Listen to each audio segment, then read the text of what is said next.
I'm Zander Brade. I'm part of the design team at Monzo, a digital bank, and I'm talking today about designing a product with mental health in mind and how the responsibility of a product designer comes in to really influence how a product should be made for those who are suffering from mental health conditions and who are most vulnerable. Inherently, as a product person, it is essential to really care about these things. There's like 1 in 4 adults in the UK will suffer from a mental health condition in a given year, which means that a quarter of your user base is in this position.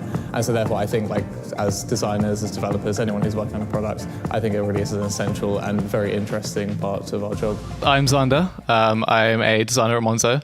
Monzo is a digital bank. You might have heard of us. Our goal is to bring banking into the 21st century, which means making a banking product that is as simple to use as apps like Uber, Amazon, Deliveroo, smart and intelligent, and works in line with how your phone works. Is modern and it's fun to use. And I'm working on the design team with 2 other designers. So there's Hugo, who is our head of design, enigmatic Spanish.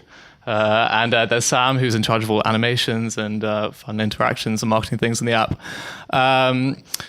So yeah, as I said, like our goal is to make a bank as smart as your phone. Some of you might have Monzo cards. This is the part in the evening where I have to ask, like, who has a Monzo card? Can you raise your hand? All right, cool. I respect that. That's cool. All right. I have Monzo cards on me. I have a horde of Monzo cards on me. So if anyone doesn't have one and wants to have one, come to me afterwards and I will set you up. And you can join the Hot Coral Club. Some people call it pink, some people call it orange. Hot coral, that's the color. So yeah, as I said, like Uber and Amazon and Deliveroo, we're trying to make using your bank as simple as ordering food, having an Indian at your door in half an hour. Getting a book delivered, getting a car so you can go anywhere. We want banking to be as simple as that because for a long time, I mean, think about 10 years ago, how hard it would be just to change a small part of your bank account or to see how much money has gone out. So we're trying to fix that. And I think we're doing an okay job so far. There's a long way to go, but hopefully we're doing all right. So right now, we have about 100,000 users. That's our user base. And they're very old street. It's like me and you. It's like this kind of user base. We're all young. We have quite a lot of money, expendable money, and we know how to use apps. We're technologically literate, if that is the term. I hope it is. But that's our user base right now, and we want to expand out of that. We want to be the first bank with 1 billion customers, which sounds crazy and ridiculous, and it is. It's ambitious, but that's what we want. And one of the challenges with that will be having to expand out of this old street user base and to reach a wider audience and people in different circumstances. And that's kind of what I want to talk about tonight. So a couple of weeks ago, I wrote a post called Designing a Product with Mental Health Issues in Mind. And it is about our approach at Monzo to making a product that works for absolutely everyone. And if you are suffering from a mental health condition, Monzo should be as powerful and as useful for you as anyone else. So if you want to, you can read that on monzo.com/blog. I hope you do. That'll be nice for me.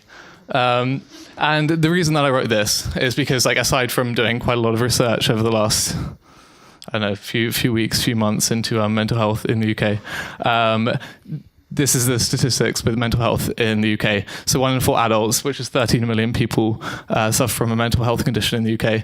And that means that if you're making a product, whether it's consumer or B2B or whatever the tagline may be, a quarter of your user base suffers from a mental health condition, which means that you need to consider them greatly when you are designing a product.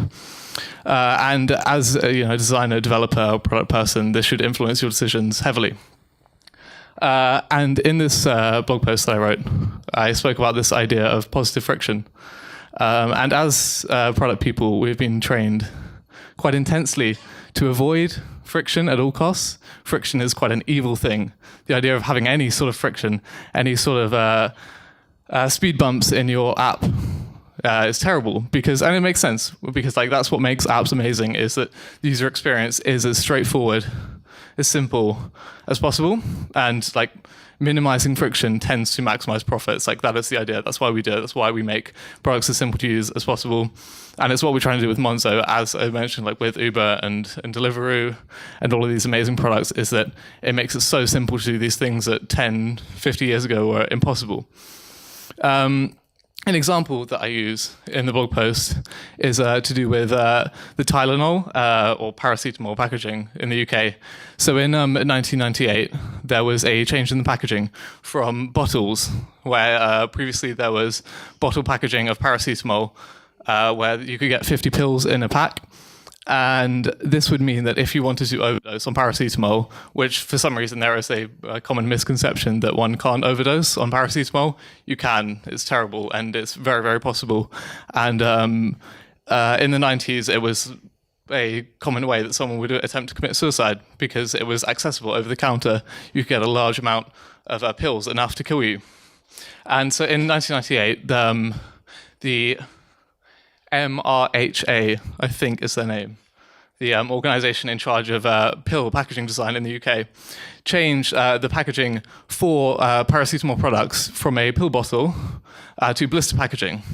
And so therefore, that changed the process. So if someone was suicidal and they wanted to commit suicide, they could, in one swift movement, get enough pills into their hand or in their mouth to overdose.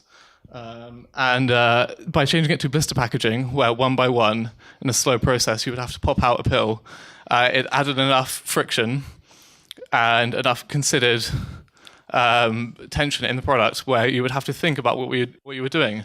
And in 1998, that reduced suicides by 43% 1 year. And that also massively reduced the amount of accidental poisoning, so children who would just accidentally poison themselves by assuming that it was just candy. And it's just one case of very simple, considered, but designed friction that was put into the process. Because if you were someone who had a headache and you want to use a paracetamol, it doesn't make it any harder for you to use the product. And so that's one example that I constantly go back to, and I guess kind of proves in my head that sometimes sacrificing this fluidity can have a greater overall benefit for users. And that's something that I kind of want to tie into Monzo. And so I provided some examples. I'm not sure how easy they are to see at the back, but some examples of things we could do in Monzo. So this example is one where if you had a tendency to spend a large amount of money late at night, you would be able to review it the next morning to make sure that these were made in the right mind. And it is one of the benefits of it is that if you went and spent a lot of money when you were drunk and you were up late at night online shopping, then you could check it again. But the reason for this was that research by ourselves and the MMHPI, which is the Money and Mental Health Policy Institute, showed that people with bipolar disorder tended to overspend massively in manic phases, and especially late at night. And so then imagine in that situation where in a manic phase, when you weren't well, you went and spent a large amount of money, and then the next morning, you were then faced with having spent hundreds, thousands. There were stories of a woman who spent in one manic phase £14,000 of her life savings in one go, in one evening. And then the next morning, not only were you faced with losing all that money, you were also going into a depressive state. And so that's a terrible, scary place to be. And that's something that we don't want. As a bank, that's our responsibility. And as product people, that's our responsibility to stop that if we can. And so, yeah, this was just a concept. It's not built yet. Hopefully we'll be able to build something like this, something maybe even exactly this, but someday in the future. That's kind of the thing. That is balancing what you can do and how long it's going to take. It's hard when you're a startup, but hopefully soon we have this on our radar to build something similar, a spending check feature. And then there's something that's even simpler, which is that we do a lot of our customer support through the app. I hope if any of the Monzo users here tonight have had to speak with our customer support, they found it a good experience. We're really proud of our customer support. We think it's really great. And we do it through a few avenues. It's instant chat, email, and phone call. And the reason that I designed this feature, so this is an ability to choose when and how you would like to be contacted by customer support, because some people get anxious when speaking on the phone. And some people would prefer to have a family member sat with them whilst they were talking to someone from a bank, because even though we consider ourselves the nice, cool, fun happy, honest bank. Like for a lot of our users, and especially as we grow, we are still like a scary institution, and like that's just a reality we have to face. And so like this like very very simple change would allow us to give the user the option to set when they want to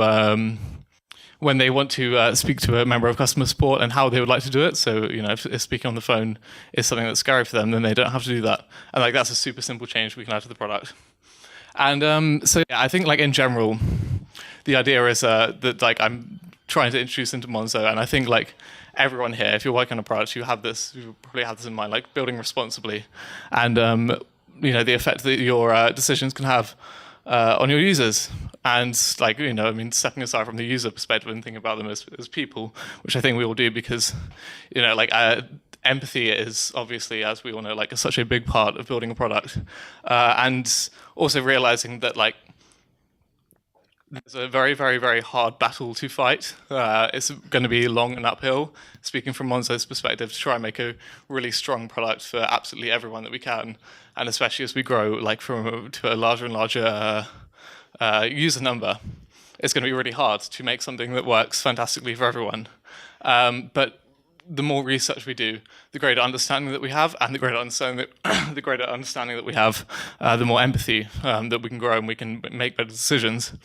And then also like just having an idea of flexibility, because the more flexibility that you have in your product decisions will affect how you work and the amount of people that you're able to reach.